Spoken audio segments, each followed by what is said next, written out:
If you're getting started in multifamily real estate investing, you should know about some common misconceptions.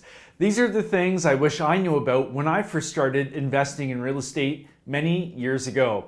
In this video, I'm going to cover 5 common misconceptions about multifamily investing. So make sure you hit the subscribe button right now so you don't miss more videos about building wealth through multifamily real estate. And if you don't know me, I'm Seth Ferguson, a 13-year real estate veteran, host of a real estate TV show, host of a real estate investing podcast, and I'm also the author of the real estate book, Sell for More. So let's get right into it and talk about the 5 common misconceptions about multifamily investing. And misconception number 1 is you have to be a big business to acquire apartment buildings.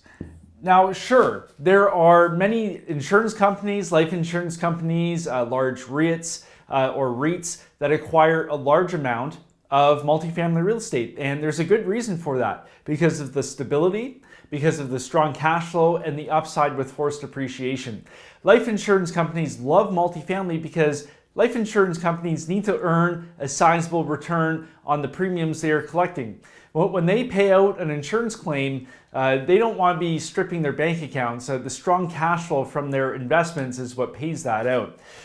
So that's why they acquire multifamily real estate. But you don't have to be a big business to invest in apartment buildings. There is a wide range of people who invest in multifamily. You have some smaller operators who own a couple multifamily properties. Maybe they own a handful of 15, 20 unit properties, mom and pop type of operators. Then you have mid-market type of companies who maybe own 3,000 units or so. And then you have some of the larger companies, and I've had people on my podcast, Real Wealth Through Real Estate, and they own over $1 billion of multifamily real estate. So there's a wide diversity in the type of ownership, but the common misconception is you have to be a big business to get involved in apartments. That's not the case at all. I know many people, I've spoken with many people, I'm not a big business myself, that are involved in multifamily real estate for all those benefits. We want the strong cash flow, we want the appreciation, we want the stability. All the reasons why the big boys acquire multifamily, that's why we're acquiring multifamily as well. So misconception number 1, you don't have to be a big business, you can invest in multifamily as a smaller operator. Misconception number 2, you have to be rich. Now, being rich certainly helps when you're acquiring any type of asset, real estate included, but you don't have to be rich to start investing in apartment buildings or multifamily real estate. There are 2 types of investment opportunities when it comes to passively investing in multifamily real estate. They are accredited and non-accredited. Accredited investors are people who meet a certain threshold in terms of assets or income. And I'll put a link right up here to a video I did explaining about accredited investors and all those criteria and how you can become an accredited investor. Non-accredited investors are obviously the people who don't meet that threshold, but there are different opportunities for non-accredited investors to participate passively in a real estate syndication or fund. We are talking in this case about passively investing. So you would be bringing your capital into the deal, and then the real estate sponsor or the syndicator or the fund manager would take that capital and use their track record, their experience, their deal flow to invest that money and earn a good return for you and your capital. Now, obviously on the flip side, if you don't have the capital, if you're not rich at all, but you have a lot of real estate experience, you can be the person to go out and acquire the deal, to manage the deal, oversee the construction, the value add process, and other people can invest their capital with you. You need some capital because you want to be investing alongside the passive investors for that alignment of interest, but you don't need to bring the whole $10 million, let's say you need to do the deal. You can bring in $100,000 and raise the rest if you have built a solid team and you have the experience and track record yourself. So misconception number 2, you have to be rich is false. You don't. Being rich certainly helps with everything, but there are investment opportunities for accredited and non-accredited investors alike. There's just some different legislation around that. And on the flip side, you can be active. You can source the deals. You can manage the deals. You can work hard, invest what money you have alongside the other passive investors, and really earn a good return and take advantage of the solid cash flow, the stability, the appreciation, the upside, and all the benefits that come along with multifamily real estate. And misconception number 3 is that you have to invest in single-family homes first, and then you graduate somehow to investing in multifamily properties. This is a path that some people choose to take, and including myself. I started investing in single-family homes first, and then I discovered all the issues that come along with that. Getting financing was challenging, cash flow was challenging, the stability aspect. If one tenant moves out of a duplex, you lose 50% of your revenue.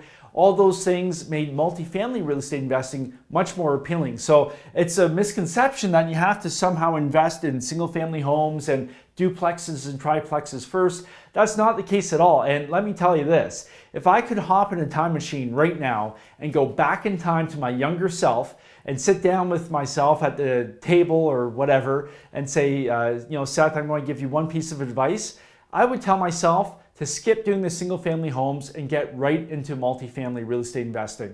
I would be so much farther ahead today than I am now if I just would have started investing in multifamily. But when I first started out, I knew nothing about multifamily real estate. I thought single family homes were what you invested in. So I almost bought into this misconception when I first started because I knew the single family home product. I did not know the multifamily product.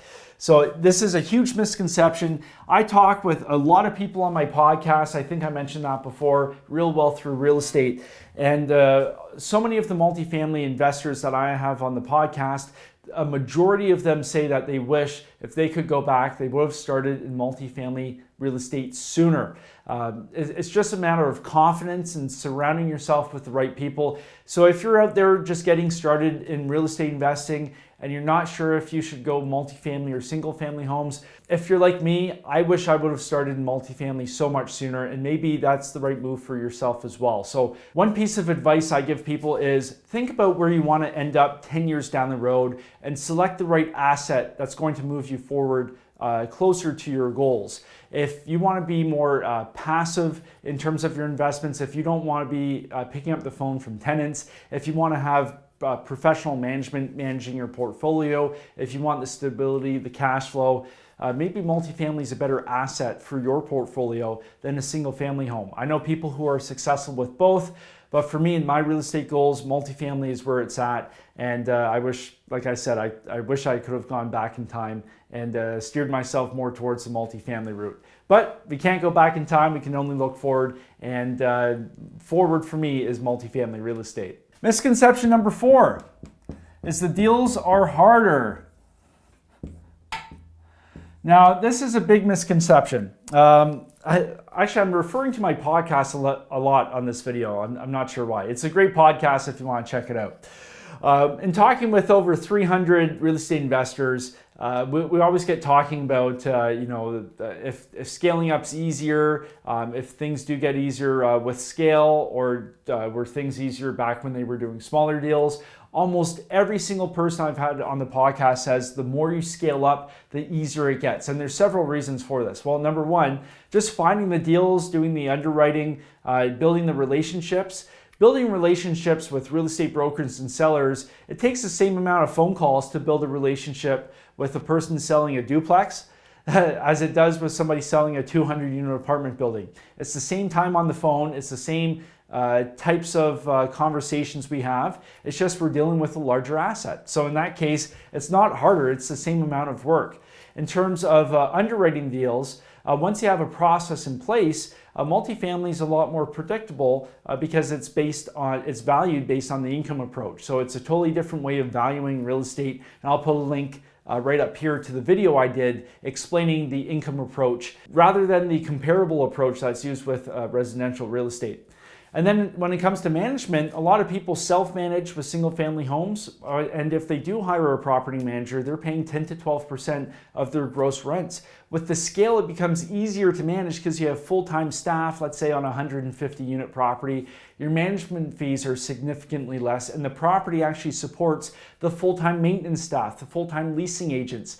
So you actually end up with a better product, I would argue, because you have people dedicated to that property rather than somebody managing 100 different properties, or a maintenance person running around an entire portfolio of 300 properties. You have your maintenance team on site and they know that property like the back of their hand, and I think that's going to give you a better product down the road.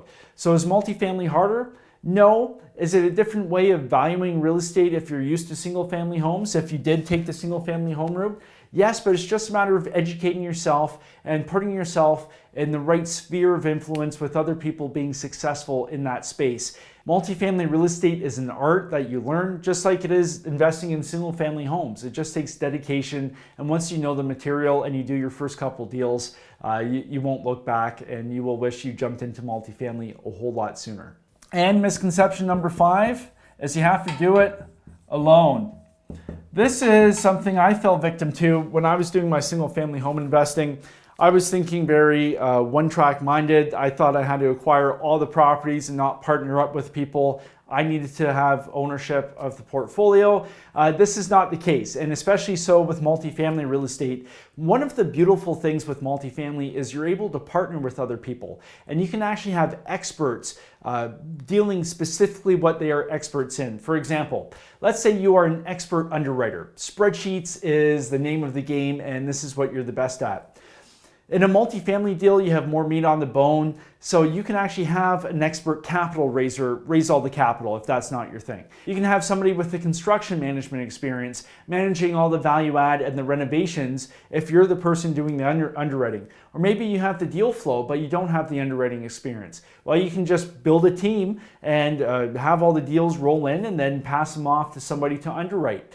I think this is a much better way of doing things rather than with a single family home. Oftentimes you're wearing 6 different hats, sometimes all in the same day, sometimes all in the same hour. And jack of all trades, master of none. But with multifamily, it's more of a team sport. A multifamily deal doesn't get done by an individual, it gets done with the team. So I think this is a big strength with multifamily. If you're somebody who's great at raising capital, well, there's somebody who's great at underwriting who probably doesn't have that skill set. So you guys can partner up and then be a whole lot stronger and have that exponential growth together. So misconception number 5, you don't have to do it alone. Multifamily is made for teams, it's made for teamwork, and I think you're a whole lot stronger when you do take that team approach, and you'll end up with a better product, and it's a whole lot better for your investors as well. So these are the common 5 misconceptions about multifamily real estate. I really wish I knew these back when I first started, but now I've done this video and you know the common misconceptions, and I hope this saves you a whole lot of time and really brings some clarity to your real estate investing journey. If you're interested in learning more about the deals I'm currently looking at, head on over to callseth.com and set up a free 20-minute phone call with me. And if you like this video, if you found this useful, leave a comment, let me know what you think, hit the like button, it really helps out the channel, and until next time, happy investing.